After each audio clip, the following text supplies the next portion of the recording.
Greetings, everybody. My name is Bruce Phelps. I'm the Director of Music at Lord of Life in Ramsey. Pastor David approached me a couple of weeks ago and asked if I would be interested in doing some devotionals, especially centering around music. And I said, yes, I'd love to. And what better thing to talk about than some of the hymns that we sing? So I found the National Registry, the National Database of Hymns, and for whom they were written. And I thought I'd share a couple of those with you. For example, the baker's hymn, I need thee every hour, or the dentist's hymn, crown him with many crowns, or the optometrist's hymn, open my eyes that I may see. Well, you've probably heard some of those already, but I did find some new ones that I thought were pretty appropriate. For example, I found the choir director's hymn, that's mine. Come Christians, join to sing. And I found the pastor's hymn, we gather together to ask the Lord's blessing. And then more appropriately, I found the fisherman's hymn, and that is, shall we gather at the river? And then I found COVID-19 hymn, and I thought, what a rallying cry this hymn will be for this event. And that hymn is, we shall overcome. And finally, the last hymn I looked at was a thing called Blessed be the tie that binds, for the shoemaker or the cobbler. And as I did a little more searching in that particular hymn, I found that it had a very interesting story behind it. The poet John Fawcett wrote the words to that particular hymn. Now, John was an Anglican priest, and his first call was to a small parish north of London in Wainsgate. Now, Wainsgate was a very small community and an impoverished community, so it was a poor church as well. But John and his wife fell in love with the people. After a few years in Wainsgate, John received a call to go to one of the most prestigious churches in London. That was the Carter's Lane Baptist Church. Now, John was flattered to get the invitation because it was obviously more prestige and more money. And so he accepted the call. Of course, he had a waiting period of a few weeks before he could leave Wainsgate. And as they packed and were ready to leave, John's wife came up and said, John, I can't go. I just don't know how to leave. Well, John felt the same way, and so they turned to the wagoners and said, unpack, we are staying. John was also a poet, and many of his poems became hymns. And one of his poems was entitled Brotherly Love.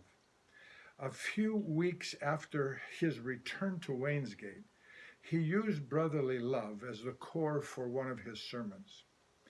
A musician by the name of Hans Nagley got a hold of that poem and turned it into the hymn, Blessed be the tie that binds. Candy and I are going to sing that for you now, and we ask that you join. The words will be projected across the bottom of the screen. And as you do sing it, I want you to reflect on what John and his wife were going through as they had that decision to make. And I think you'll see that the hymn takes on an entirely new meaning for you. So please join us. Blessed be the tie that binds.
soul.